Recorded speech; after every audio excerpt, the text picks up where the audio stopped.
Assalamualaikum warahmatullahi wabarakatuh. My name is Luqmanul Hakim bin Muhammad Zaki, and we are going to present Terrorism in Southeast Asia, and we are from Group 5.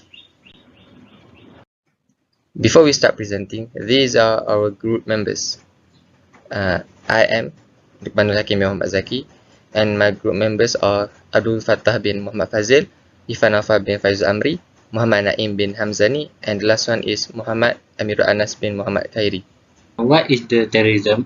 So the terrorism is the unlawful use of force or violence against person or property to intimidate or coerce a government or the citizen to further the certain political or social objectives. The terrorism in the Southeast Asia happened mostly because of insurgency and the regionalism. We explain more about the overview of the terrorism in Southeast Asia like Thailand, Philippines and Indonesia. The terrorism in Thailand is largely linked to the long decades of the insurgency in South Thailand. Other than South Thailand, there also have been sporadic incidences as well, but primarily in Bangkok and they are less prevalent. So, in the Philippines, the terrorist is the serious societal concern tied to the Morowa and communist insurrection. So, in the Global Terrorism Index for 2022, the Philippine country is ranked the 16th on the list of countries that most affected by the terrorism. So, in the 2018, there were about 5 bombing incidents occurred, which caused many people dead and injured. So, the terrorism in the Indonesia often target the government of Indonesia or foreigner in Indonesia. The mostly is notably of Western visitors. So, terrorist incident in Indonesia have been blamed on militias that are politically antagonistic to the Indonesian government objective. So, there are many ways of terrorist attack in the Indonesia like hijacking, shooting and several types of bombing. Okay, now we are going to talk about the terrorism issue in Southeast Asia. So first let we discuss about the Malay Muslim extremism in southern Thailand. As we know that there are many cases reported regarding the civilian who were killed from the attack, which is mostly Muslims and Buddhists. So for your information that Yala, Patani and Narathiwat are the hot location, which is the location always get attacks since 1972.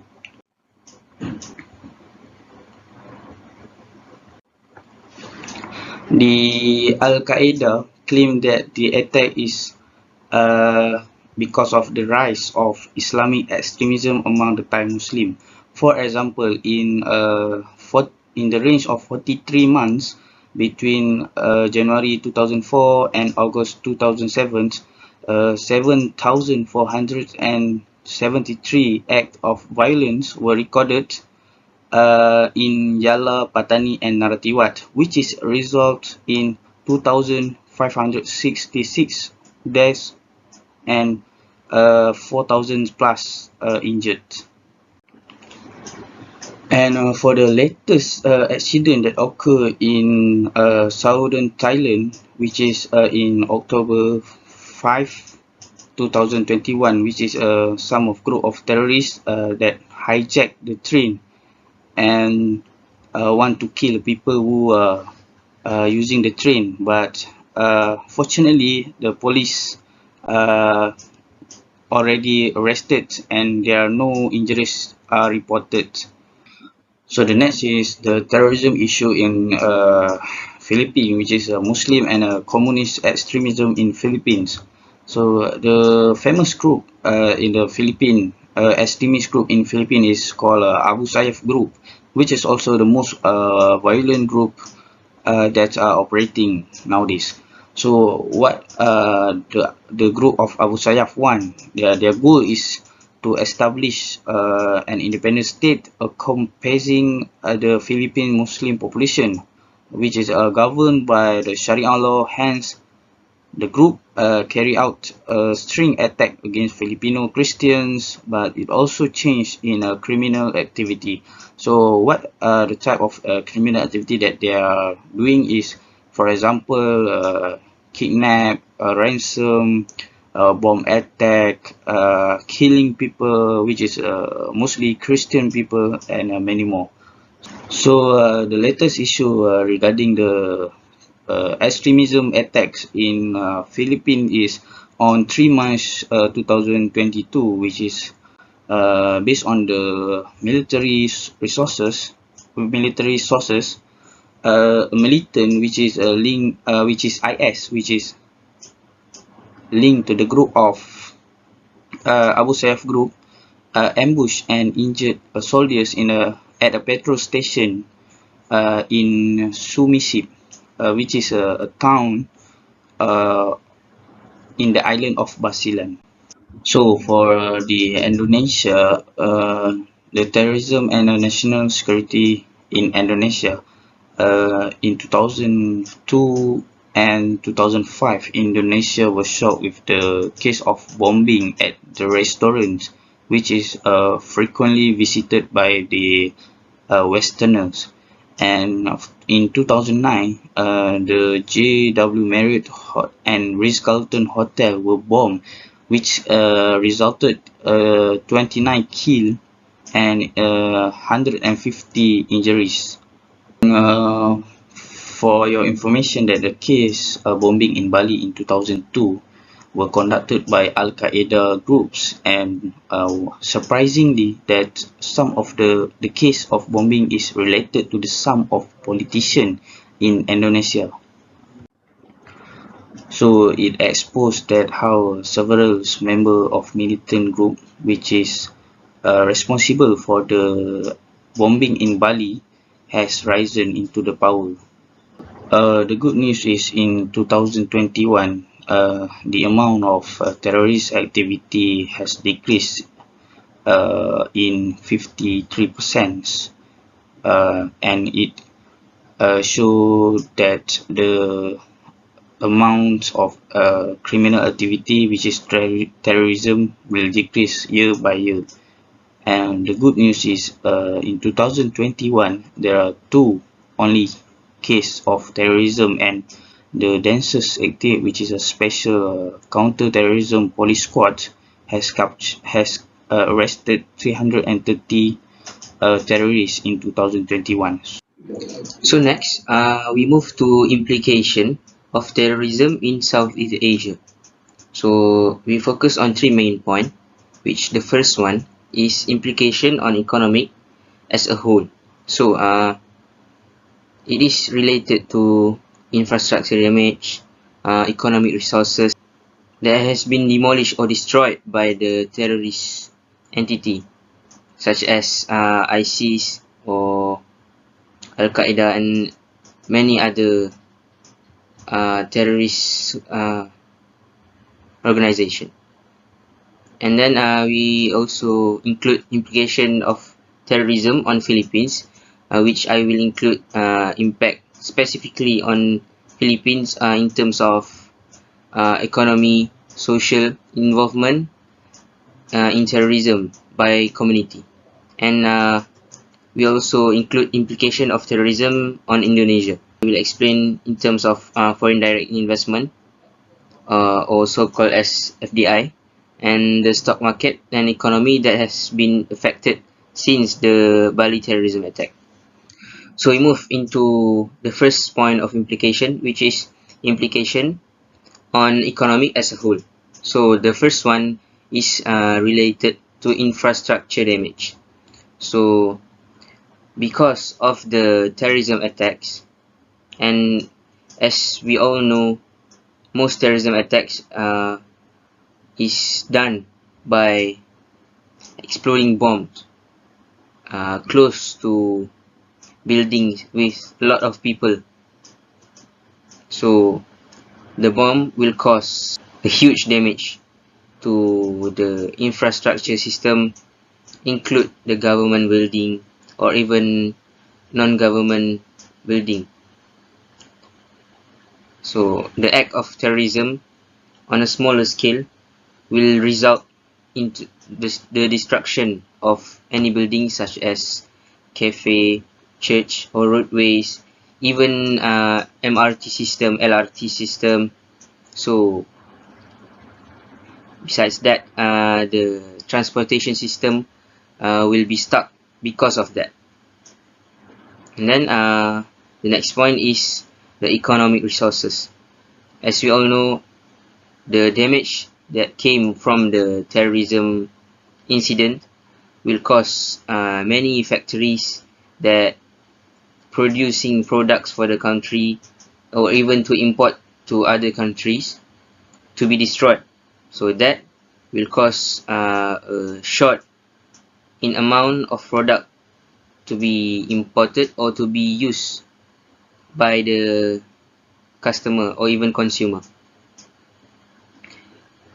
The terrorism attack will destroy a huge scale of economic resources. Various types of product include from raw material which will be combined into a finished product. So all of them will have probability to be destroyed.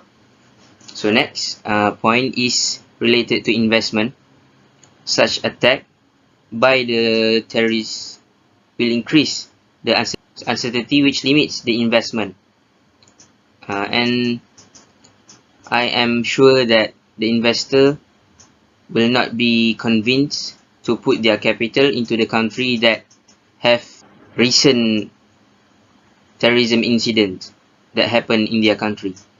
So this will divert foreign direct investment. So we move into the next point, which is implication of terrorism on Philippines. So the first point is related to the economy of Philippines itself.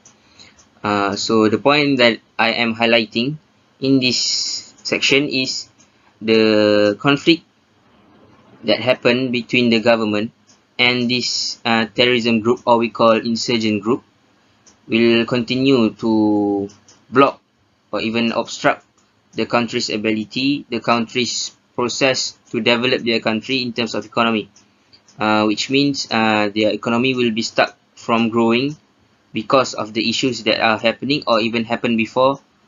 The effect will still cause them to be slow in terms of economic growth. So the next point is about social. Since the main source of income of the people of the Philippines is the production of rice. So because of the terrorism issues that are happening and happened before, the production of rice very badly affected, and it has caused them to have no income and they are left hanging without any assistance from any other people. So the next point is about community involvement in terrorists. So since the people of the Philippines cannot have any other income, they are forced to join the terrorism activities that will gain them some capital for them to continue their life and fulfill their daily needs. So the last point on implication of terrorism in Southeast Asia is implication on Indonesia. So there are two main points, which the first one is about foreign direct investment.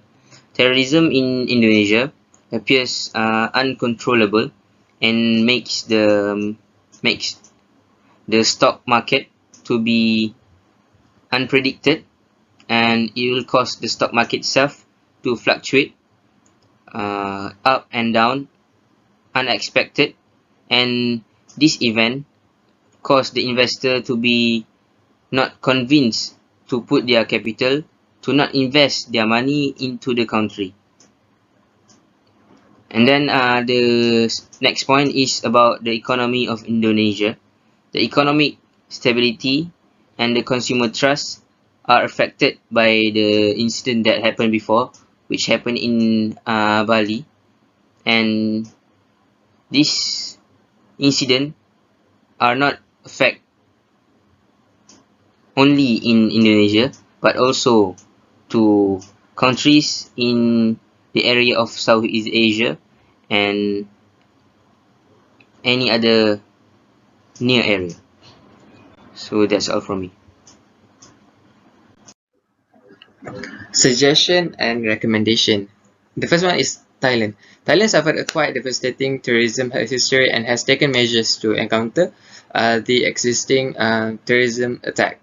The Terrorism and Proliferation of Weapons and Mass Destruction Financing Act BE 2559 was established to enhance the Anti-Money Laundering Office, which is AMLO, and it was founded under the Anti-Money Laundering Act BE 2542 1999 and as the key institution for the prevention and detection of money laundering, terrorist financing prevention and identification. So the Act establishes a comprehensive set of rules to put sections in place in according to UNSC Resolution 1999. Which lists the names of those who have violated the resolution, individuals, groups, legal entities, or organizations, and or those who have been declared. The UN sections list consider them to be involved in terrorism. According to UNSC Resolution 1373, the Act also imposes financial sections against activities related to terrorism and terrorist financing. So Thailand continued to have a variety of events and training in order to provide current knowledge and best practices to its agencies, as well as to encourage national, regional, and international terrorism prevention cooperation. To show as an example, Thailand, Australia, and Indonesia co-hosted the 4th Regional Counterterrorism Financing Summit in Bangkok from November 6 to 8 in 2018, with the goal to strengthen regional cooperation and coordination in the prevention of suppression of terrorist financing. So the second one is Philippines. Philippines has established quite a lot of agencies to counter their terrorism issues. The National Intelligence Coordinating Agency, NICA, has been established as the action to encounter terrorism. And the Philippines government's counterterrorism efforts are based on unilateral, and international security measures taken to combat terrorism. It coordinates intelligence fusion, offers regular intelligence estimates, and chairs the Special Monitoring Committee, which produces regular threat assessments, including the monthly terrorism danger level. NICA also works with local and international intelligence agencies on terrorism-related issues and concern, as well as assisting the government in implementing UN Security Council UNSC Resolution 1267 and 2178, which address the threat posed by Al-Qaeda and the Taliban, as well as foreign terrorist fighter FTF. NICA or NICA, together with Anti-Terrorism Council's ATC member agencies, is a staunch supporter of amending the Human Security Act (HSA) of 2007. NICA also have suggested a law to strengthen legal mechanism to deter Filipino nationals from pledging allegiance and support Daesh and other UN designated prohibited prohibited terrorist organization, as well as prevent FTF from entering the country. The main idea is to enact legislation that would prevent, deter, or disrupt a terrorist assault. To prevent terrorism, NICA has held a series of forums on encountering violent extremism, and the Community Terrorism Awareness (CATA) programs also was conducted by NICA, the Philippine National Police for operation to raise awareness and vigilance among the local community and encourage them to provide information to the local police and other government security forces. And NICA also have invited subject matter experts, practitioners, and academics to conversation on Islam and CVE. and which will be based on Philippines' specific social, culture, and religious context.